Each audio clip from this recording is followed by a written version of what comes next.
Alright guys, here we go. Reacting to another Nostalgia Critic video. And yeah, I didn't think he'd be reviewing this soon, but he now has. His review on Puss in Boots: The Last Wish. This ought to be a lot of fun. So, can't wait to see what he has to say about Puss in Boots: The Last Wish. So, I do have a snack with me, so yeah. Alright, enough said. Let's get started. This episode brought to you by Honey, the easy way to save when shopping on your iPhone or computer.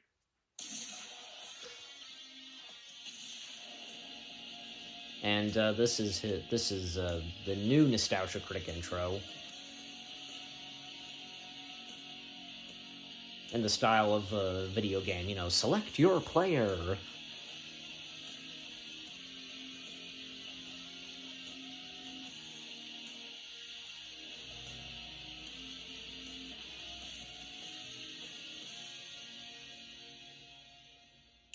To the way of water cracking over $2 billion. Yes, but we couldn't have done it without our Shark Queen, Charlene. All hands. Oh, gentlemen, please. I'm just the one who threw all the money at it. You're the ones who turned it into even more money. By following the charts. That's right. By rehashing a 13-year-old idea. It's already based on a 30-year-old idea. We proved that Hollywood is not out of ideas. Oh, and everyone's quoting it left and right. Right? I mean, it is one of the top 5 highest grossing movies. Everyone must be quoting it. Like, They're not quoting it. Bro, yes, absolutely. It was the best line in the script. what's a script? Oh, it's what actors read to make the movie. You don't know what a script is? Oh, I hope none of my money went into that.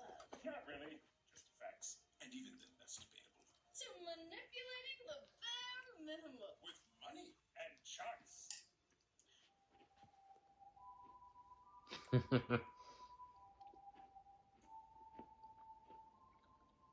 That's Doug, right? Sorry, who are you? Apology accepted.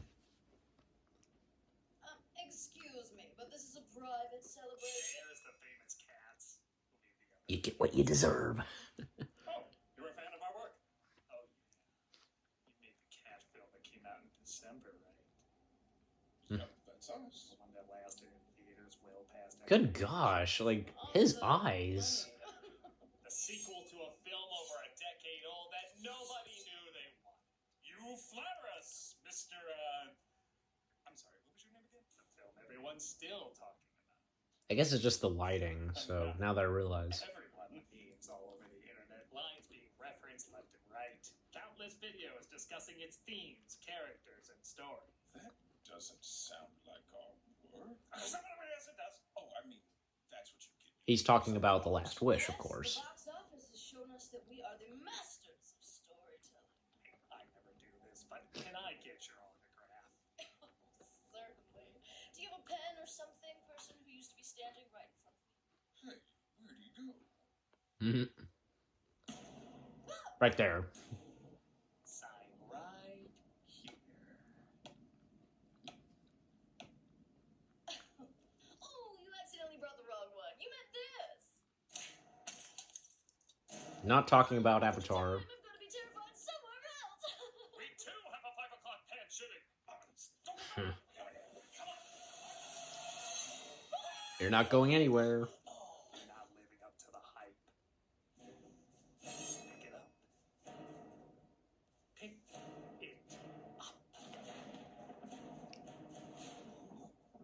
Who are you? Oh, I'm exactly what you think I am. Not metaphorically or rhetorically or poetically, theoretically, or any other fancy way. I am just really excited for you to watch this. One of Doug's cats.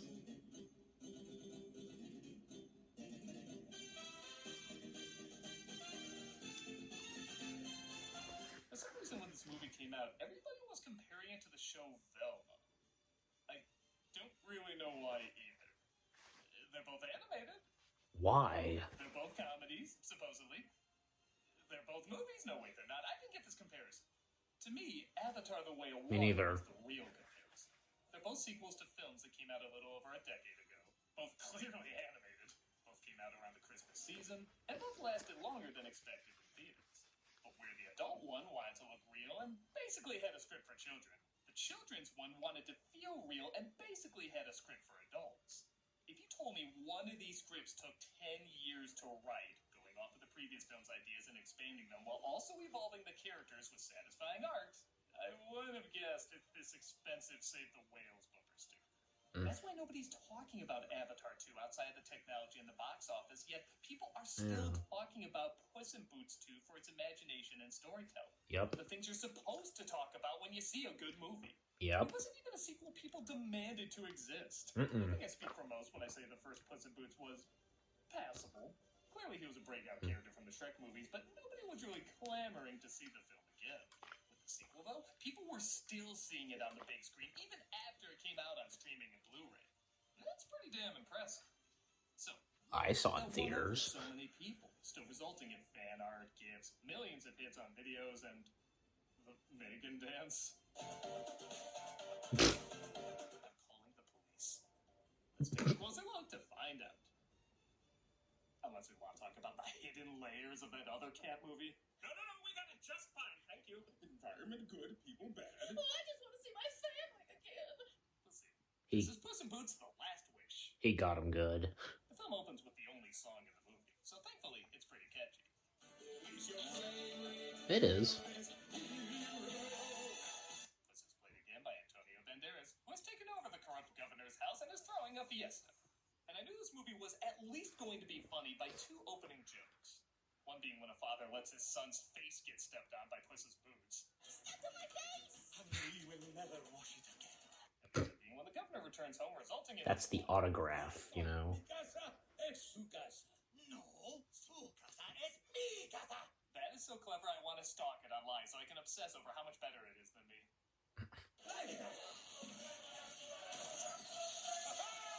I'll admit, at first I thought this intro was great, but a little pointless.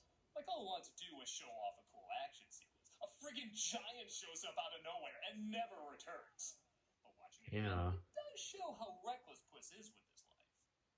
He's helping others, which is great, but he's also clearly addicted to the thrill and the attention.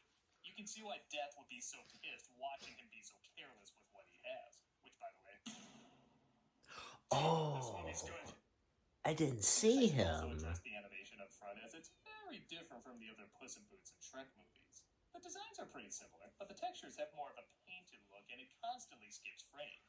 Meaning there's fewer motion blurs or smearing, as it's sometimes called in animation, and often joked about in memes. I've seen people split on this, and honestly, I didn't know if I'd be into it, but I grew to love it real fast for two reasons. One, it looks more like a fairy tale illustration. Shrek wanted to do more of a trollish satire of fairy tales, so the more real but also kind of ugly textures made sense for the style. This wants to be an adventurous action film, like a mix between anime and a spaghetti western that just happens to take place in a fairy tale. So I feel like it blends these styles perfectly.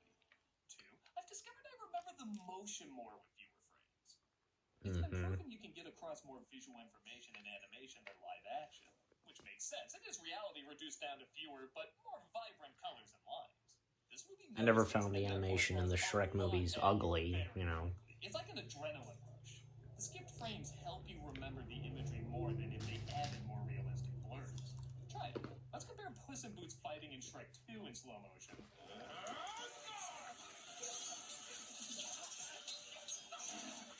Compare it to Puss in Boots here in slow motion.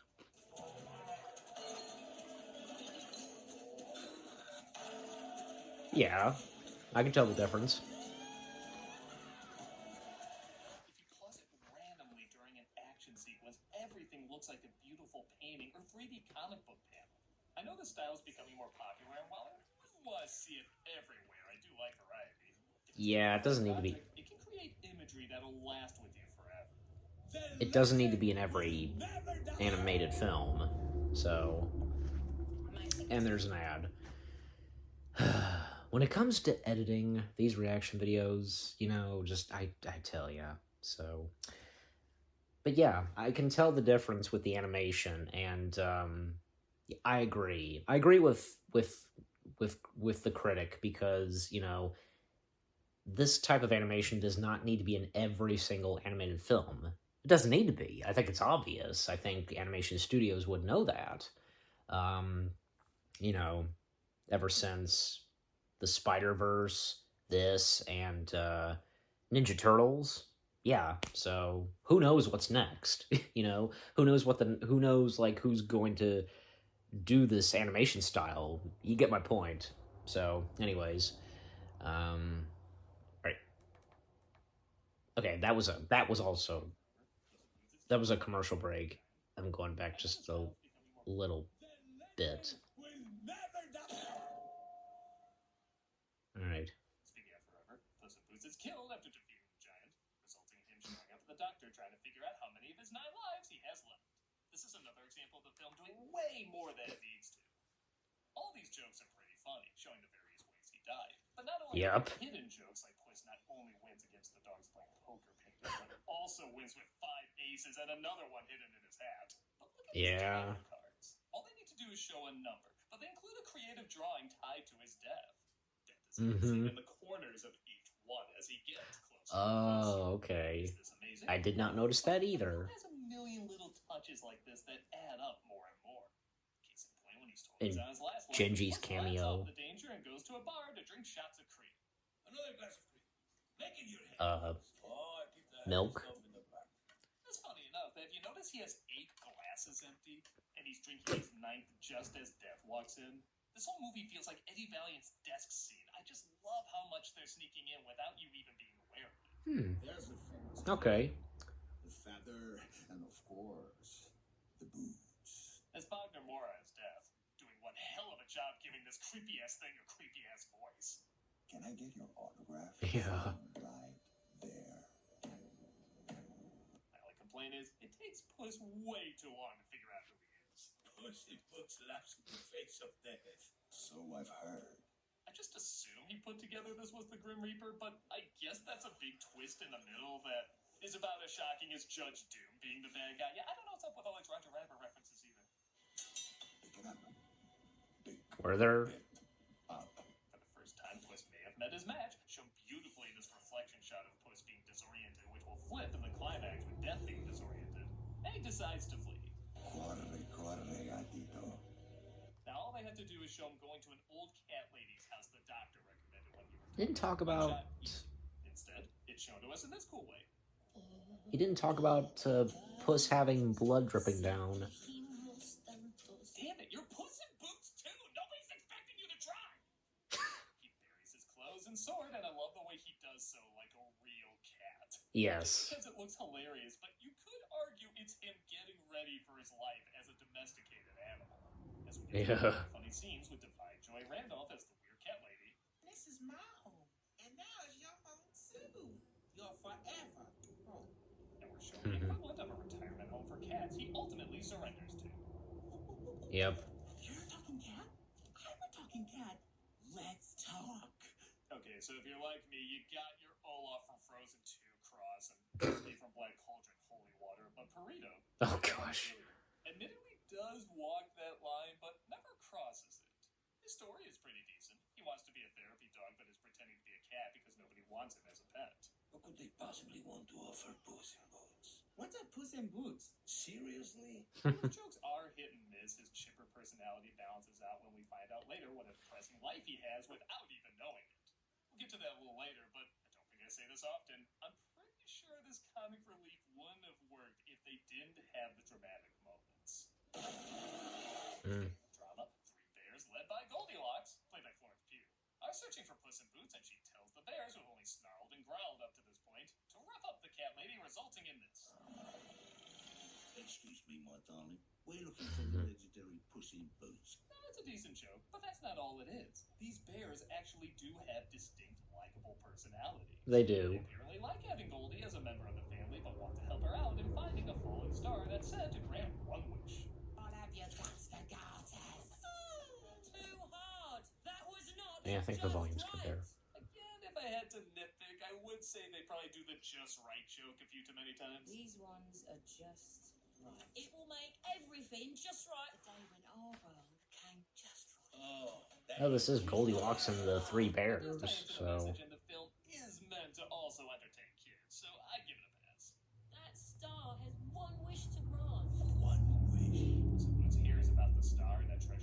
needed to find it and also make the wish. And it looks like it's in the hands of Big Jack Horner, played hilariously by John Mulaney. Excuse me? Could you do the thumb thing? Like in the fairy tale? Wasn't a fairy tale. It was only a nursery rhyme. Look at the design of this guy. He looks like a Monty Python cartoon mixed with a drag version of Brain's robot body. Oh my gosh. Pretty damn funny. Even his quick back. I didn't think of that until now. That's impressive. I've been a boy the whole time.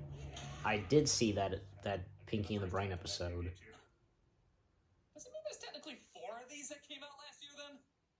Are those unicorn horns? Baby Kind of. unicorn horns. Oh yeah. This film also has the crazy mean-spiritedness of the best Shrek movies. Like when one of these sisters is told she'll carry her weight in gold, the Midas touch turns her into exactly that. And she never wakes up. Yeah, the body count adds up to 23, which doesn't include these poor people that couldn't have survived this. Okay. I got that. Or I'll punch holes in the lawyer. Again, love a PG movie that actually has a reason to be PG. Who's Kitty? Yeah. Who's Kitty? He's intercepted by Kitty Softpaws, played again by Selma Hayek, who turns out is looking to find the Wishing Star too.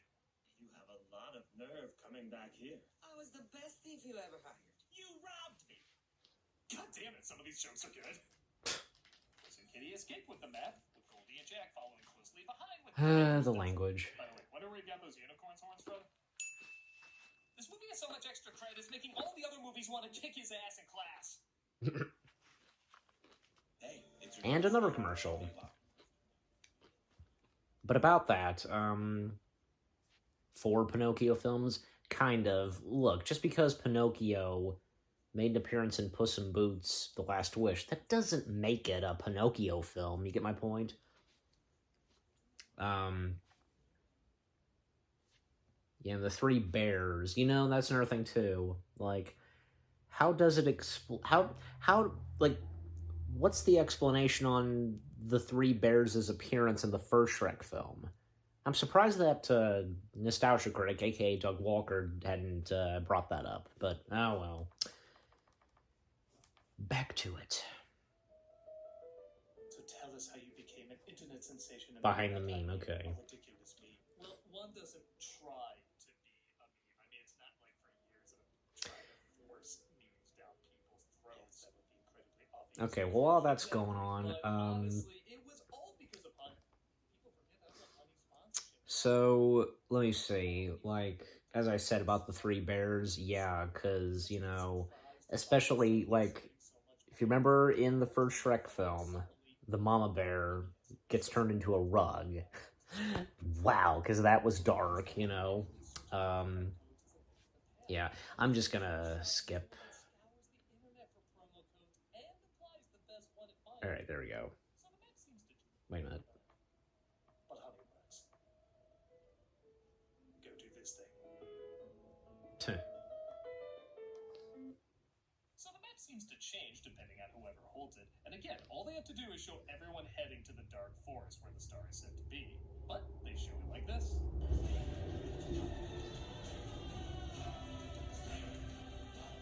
Yep.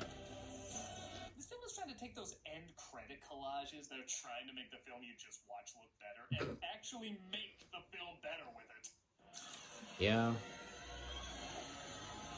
They enter through a portal to get to the dark forest, but just like the map, the forest seems to change depending on whoever's holding it, reflecting their emotional stability or instability. Where does he get the good one? Wander the fields of quick and easy solutions and arrive at the star. How every kid thinks being a YouTuber works. Like I mentioned, sometimes the messages can be a little hammered in. Don't rush through it. Take your time and really appreciate what's right in front of you. A, you could tie this into him wanting to be a therapy dog and calm people down. But B, it gets to the harsh stuff fast. Perito says he doesn't want to make a wish because he's so happy with his friends and family. Are they, you might ask? Well, they're playing a very holy shit version of hide and go seek. They put me in a sock with a rock in it and then throw me in a river. Whoa, Daddy.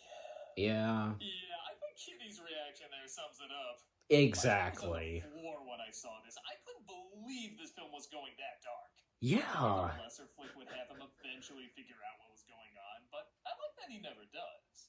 You can either save that for a sequel or, honestly, never address it. Because he always manages to look on the bright side, and whether it's through cleverness or idiocy, it helps things to work for him, even when things don't work for him. They balance it out pretty well. Yeah, I couldn't get this rock off of it, but it's still pretty cool, right? Meanwhile, Jack searches for weapons to take on the threats of the forest. Couldn't get the sword out of the discovery stone. conscience, which, as you'd imagine, is very tiny. I don't cast spells. Well, what do you do? Well, I judge you. His Jimmy Stewart voice is similar to Animaniacs having Kirk Douglas as Michelangelo. I have no idea why, but by God, it's funny. He just gets funnier and funnier when he watches Jack accidentally kill half his staff trying to get the map from Puss. You're not gonna shoot a puppy, are you, Jack? Yeah, in the face. So that's what they do. Oh, how non-grotesquely grotesque. Death keeps appearing to Puss in a lot of cool skull imagery, resulting in Goldie getting the map and Puss having a panic attack. I doubt I'm alone on this. I think this is Burrito's best scene. Yes. That's what pets do, you know, like... See what I mean? Just when you're one step away from saying, I'm gonna lose my shit, he says, Hakuna anything. Suddenly you're like, I'm not crying, my emotions are just leaking. Puss reveals that the reason Kitty is so angry at him is because he abandoned her on their wedding day. Oh, yeah. Wedding day. An action like this would be pretty tough to forgive for a main character, but they really do make us identify with his thrill addiction and his fear of giving it all up. It also helps that Kitty didn't show up either. I knew I could never compete with your one true love. Who? Yourself. You don't seem like that guy anymore. So I'm not gonna pretend this is like a great romance or anything, but the two do have a believable connection. And I don't think they're trying to sell them as the best couple, as opposed to the only people who really understand what the other's going through. On that note, Goldie and the Bears discover nostalgic pines. Yeah, people don't know I whispered there. Where they see a perfect recreation of their old home. Today, a little orphan girl broke into our cabin and stole our hearts. Though she says she's looking for her family, her book of fairy tales suggests she already has it. No, literally, the first letter of the left side of the book spells out, you already have it. Followed by, and they lived happily ever after. That is some Edward Norton Dave Bautista drink shit right there. Jack, on the other hand, says his wish is to have all the magic in the world to take it over, leading to this meme that also kind of took over the world. That was horrible. You're horrible. What took you so long, idiot? I can't pick which version of this meme is the funniest, so I'll just pick the weirdest. You're horrible. What took you so long? Okay.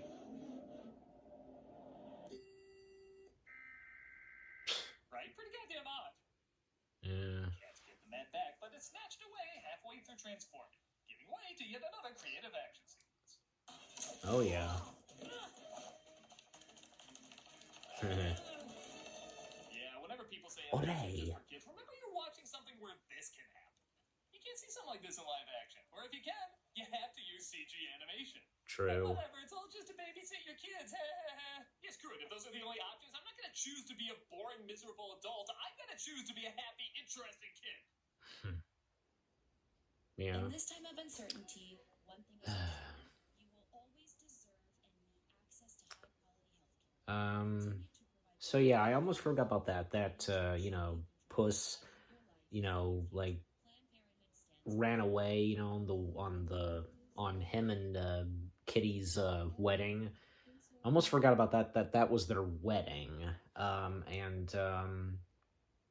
Yeah, because that was a good moment when Puss had that panic attack, and the dog, you know, like calming Puss down. Like that was a good moment right there. Very, very touching moment, and so on.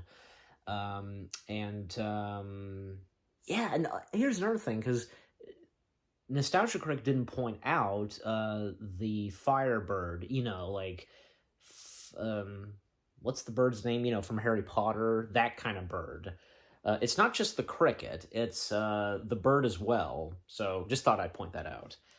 Anyways, continuing. Cats get the map, but the bears get Burrito, just as Puss gets caught in a cave having an existential crisis with his past lives. Perfect party now that all 9 of us are here. Yeah. You know what? I love you guys. I kind of feel like he's talking with his younger years Like, these are his carefree college days. Yeah. Like, I can totally see them recreating Jackass while on Pineapple Express cabinet. You will always live a life of fear. Death reminds him his carefree days are behind him, though, as the end is near. And because he never valued what he had, he's gonna take his last life early.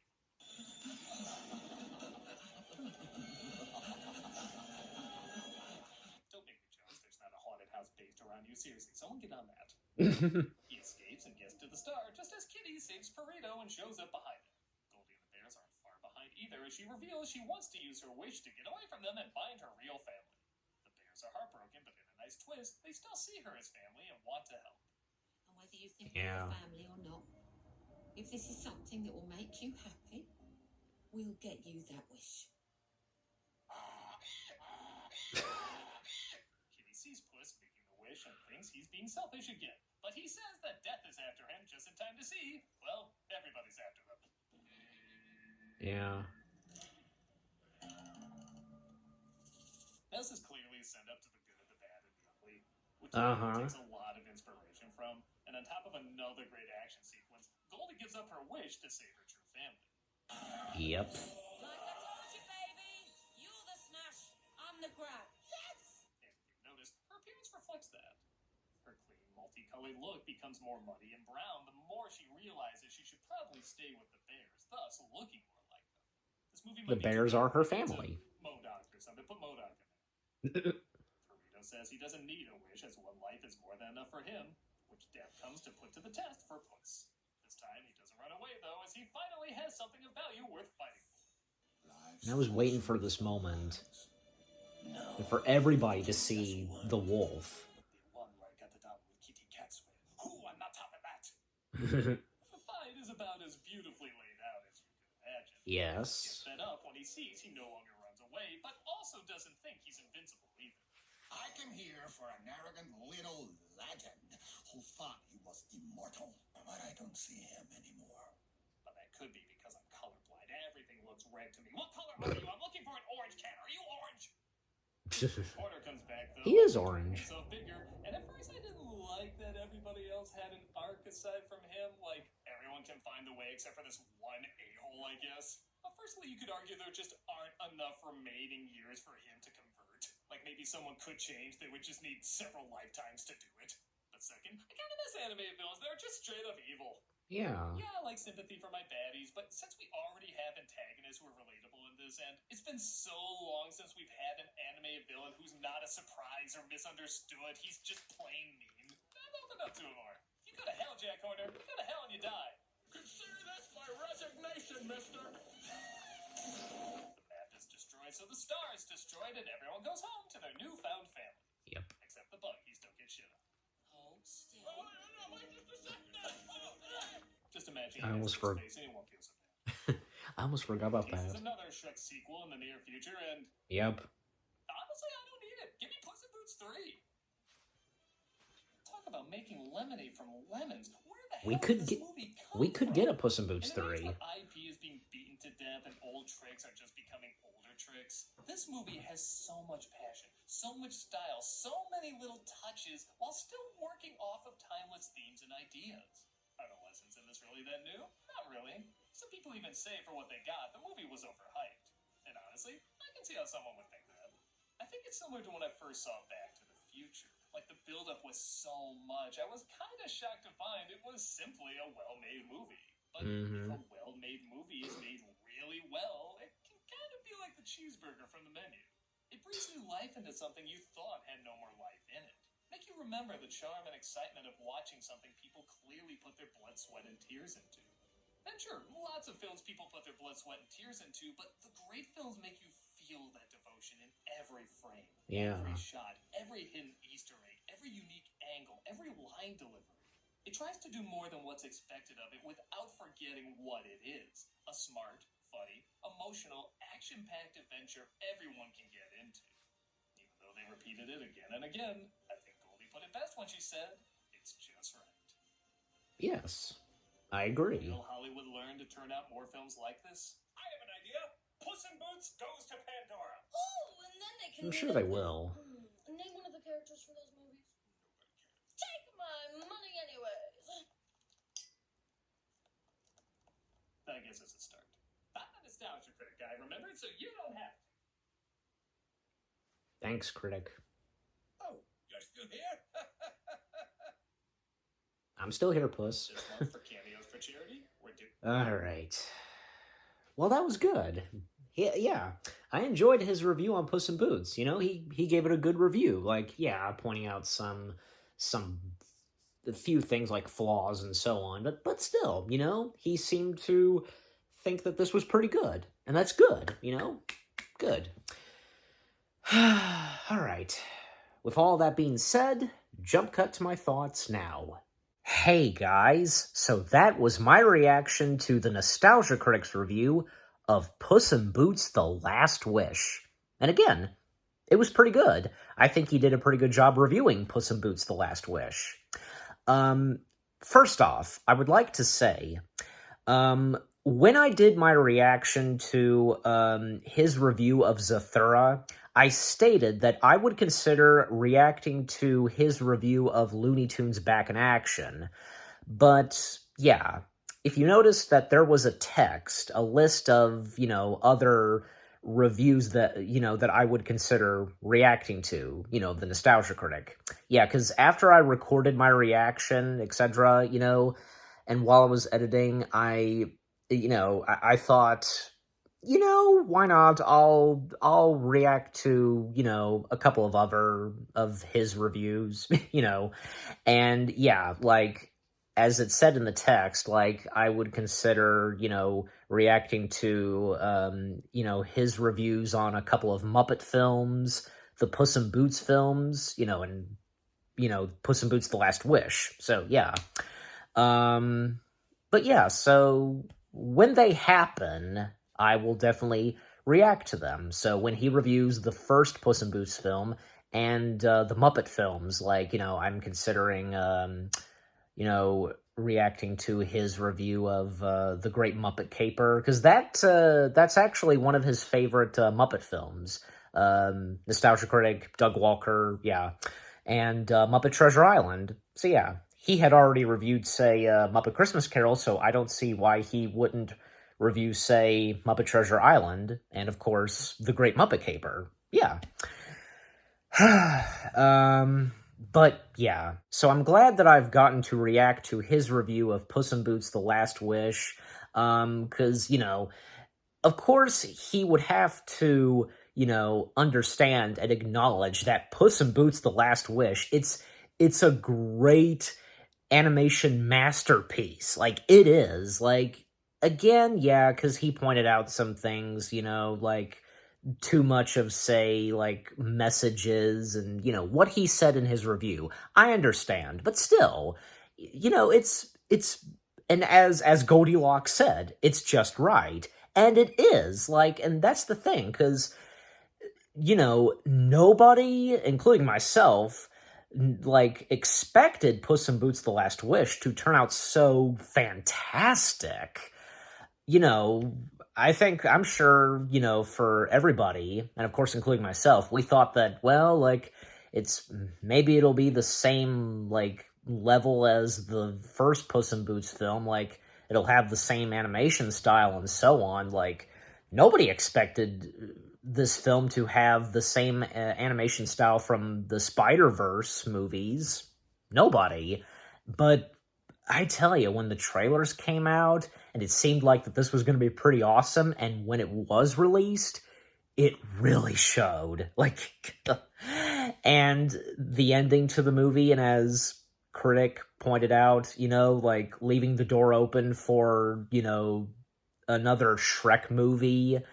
You know, and as Nostalgia Critic said, he wants to see a Puss in Boots 3. Well, I do too, but hey, I'm also open for there to be another Shrek movie.